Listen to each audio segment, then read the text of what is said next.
Mga kababayan, pinanood ko yung live ni Alvin kahapon and, binanggit niya dun, well, sinabi niya kung ano talaga yung mga nangyari, 'di ba? Nag-recap siya, 'di ba? Like nung, March 11, nag-organize na nga sila na kailangan may mga Pilipino na nandun sa harapan ng ICC detention facility kapag at pagdating ni PRRD doon kasi ikukulong nga, gusto lang nila magpakita ng suporta, 'di ba? Ganyan-ganyan and, naging consistent naman sila.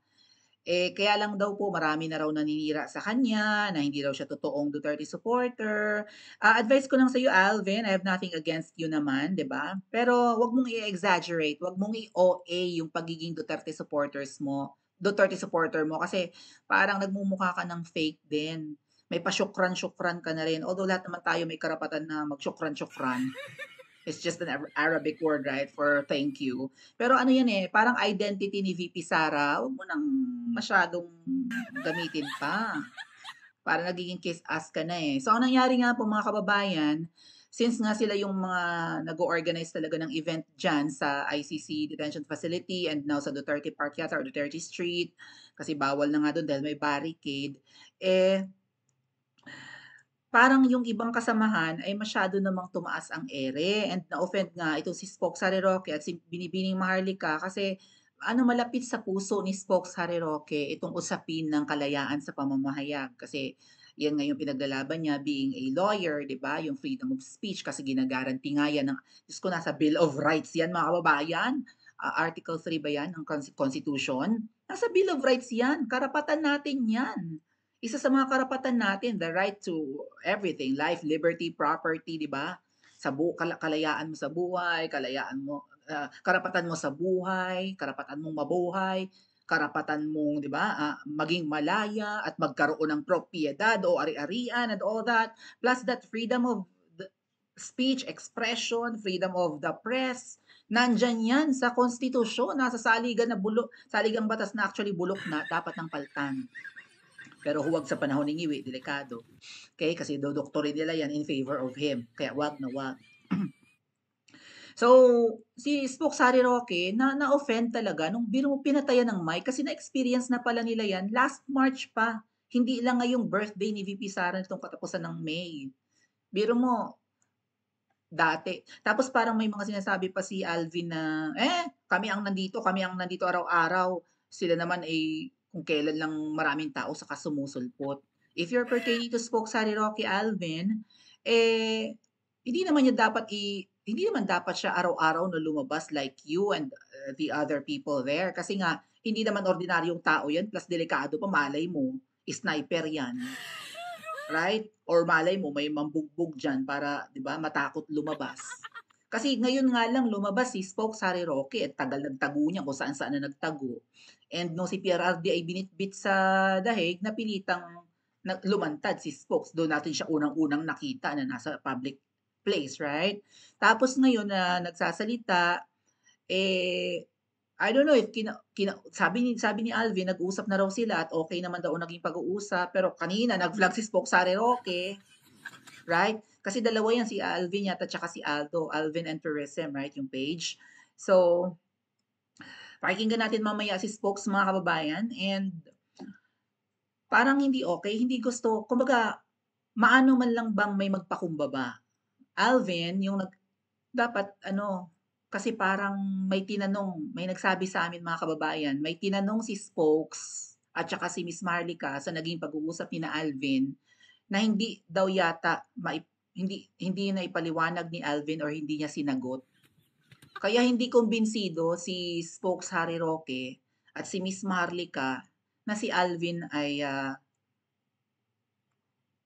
'di ba, for the Duterte talaga. Maybe he started. Maybe he started as a Duterte supporter, 'di ba? Kasi nga March 11 pa lang panahon na si PRRD or March 12 binitbit sa ICC. Nandun na sila, siya nga raw araw-araw nandun. Pero nung papalapit na yung election, bigla siya naging pro-Aimee.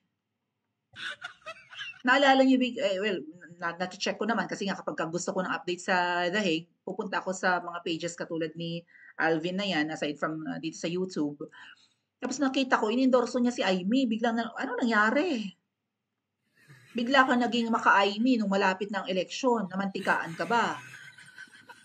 Tapos yung 'di ba yung issue with, Tentay or Maricar Serrano, na nag-post si Alvin ng screenshot ng conversation na parang may naninindak sa kanila, right? Na kailangan umalis daw doon, kung hindi daw ay, dadamputin daw or something, may mga sinend na screenshot at, nung pinagbintangan ni Jollibee or yung double agent na Iminatics or manga vlogger, nung pinagbintangan ni Jollibee na si Maricar yung kausap ni Alvin sa screenshot, which I think ay hindi si Maricar or si Tentay, hindi man lang nag-comment si Alvin na, "No, she's not the one that I was referring to."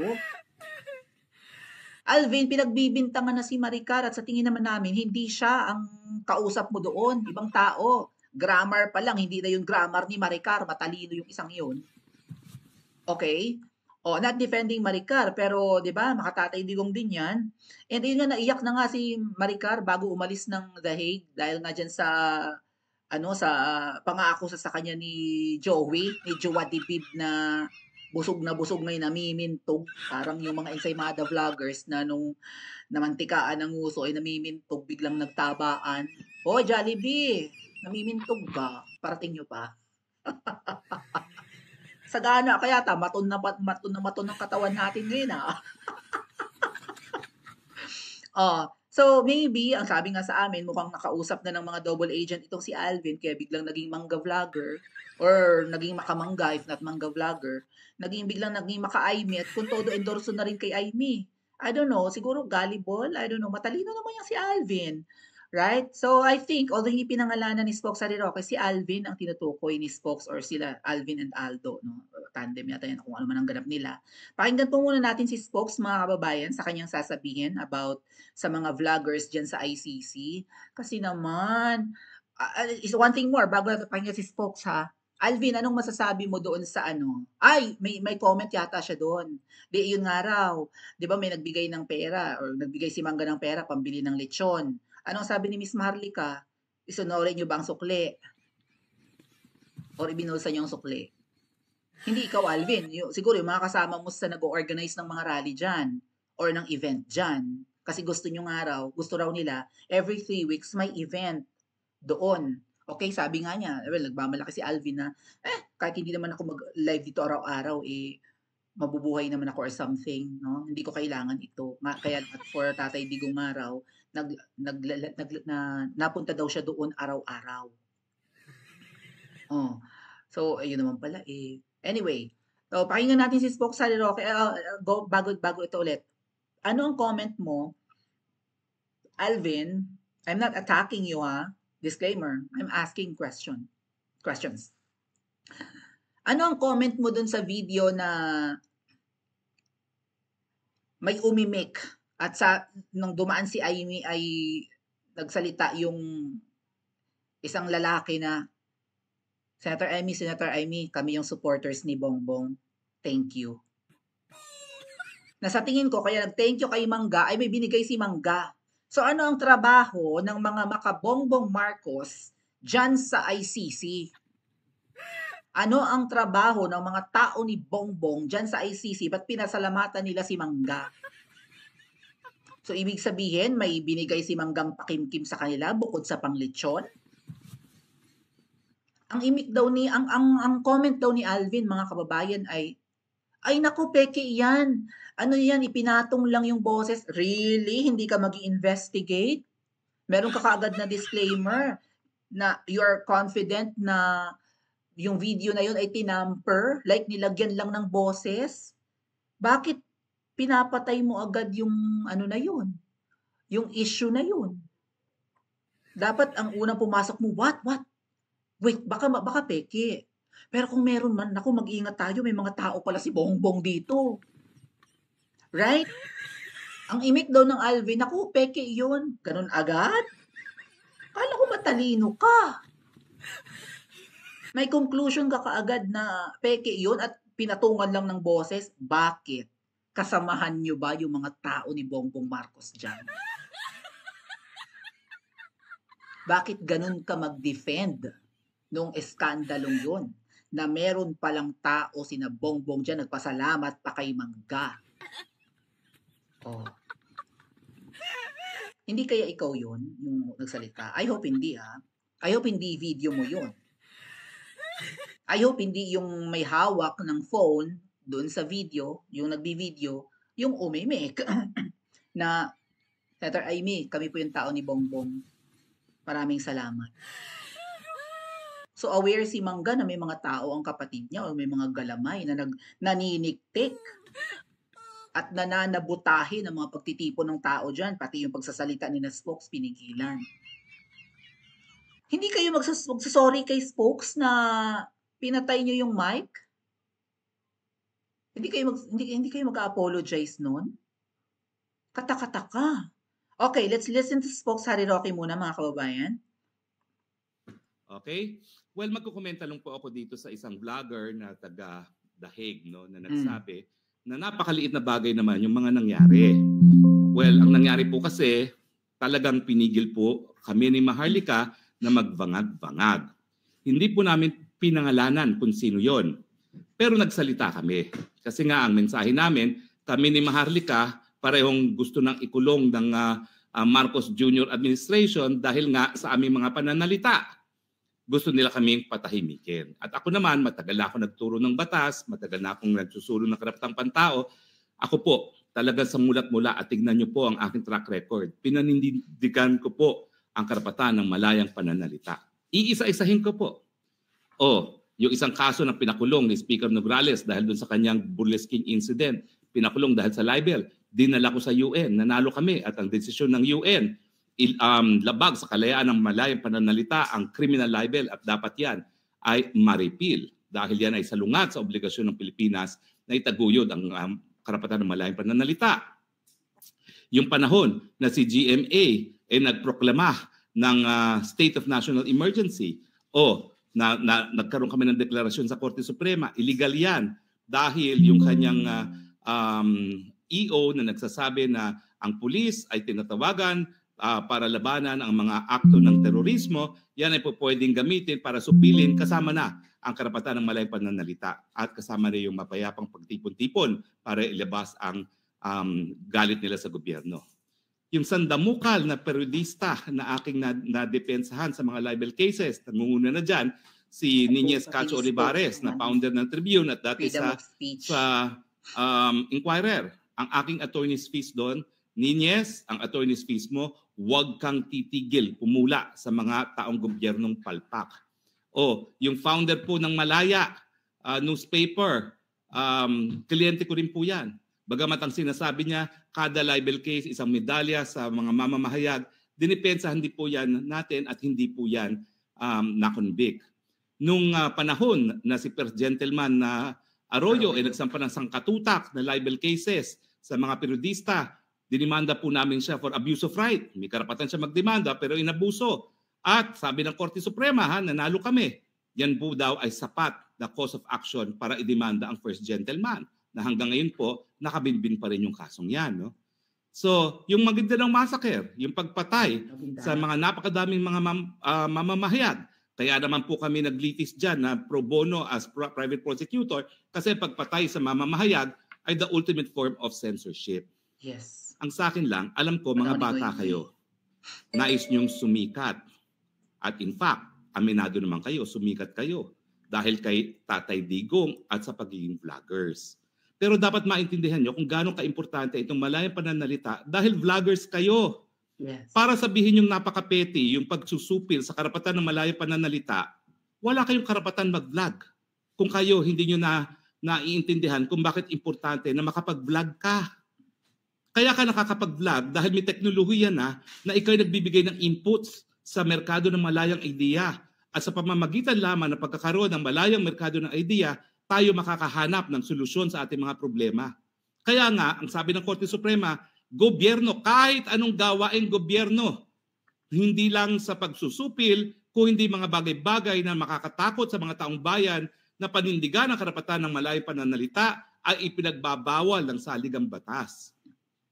So bagamat ikaw ay bata, Mr. Vlogger, Hindi excuse yan na hindi mo naintindihan Yeah. na napaka-importante ng kalayaan ng malayang pananalita at hindi dapat sinusupil. So hindi po yan petty. Yan po ay seryosong bagay. Yan ang pagkakamali mo. Hindi ko tuloy alam kung anong dahilan mo, ba't ka nagbablog? Ano nga ba? Diba? May mga nagsasabi nga na nagpapapansin lang. May mga nagsasabi para sa monetization lamang. Pero kung ikaw talaga ay naintindihan mo ang importansya ng kalayaan ng malayang pananalita, ikay magbablog dahil alam mo sa iyong pananalita, sa iyong mga broadcast, itinataguyod mo hindi lang ang personal mong kalayaan, kundi ang kalayaan ng isang taong nakakulong at hindi tama yung sasabihin mo na ikaw ay nakatutok lang sa pagmamahal mo kay PRRD. Kung talagang tunay kang nagmamahal kay PRRD, dapat wakwakan mo yung nagpakulong kay PRRD dito sa Taguig. Yeah. Tama ba ako o mali? Tama. At hindi po kami nagpapalaki ng issue. Ngayon lang ako nagsalita.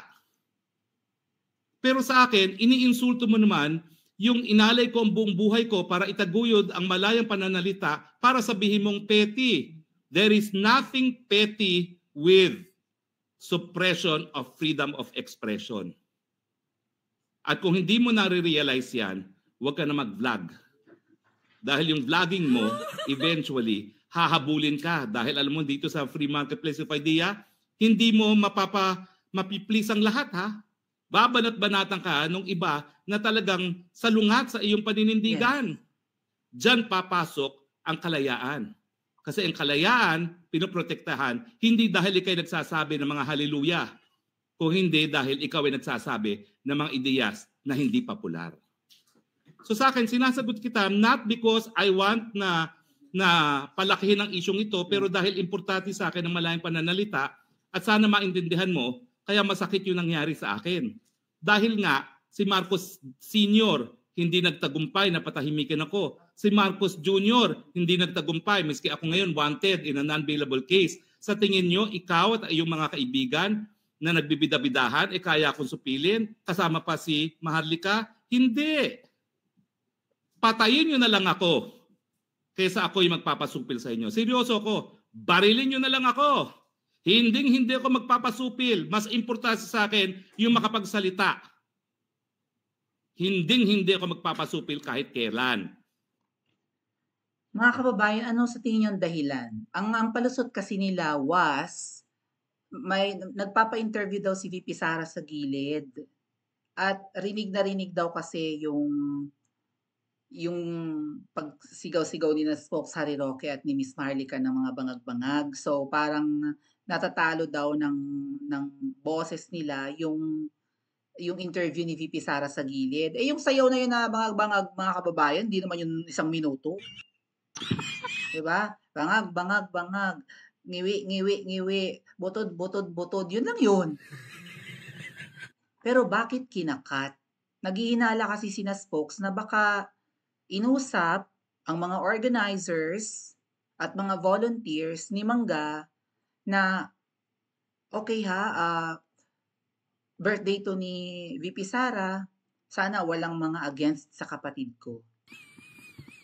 Sana walang mga derogatory words and speeches na laban sa kapatid ko.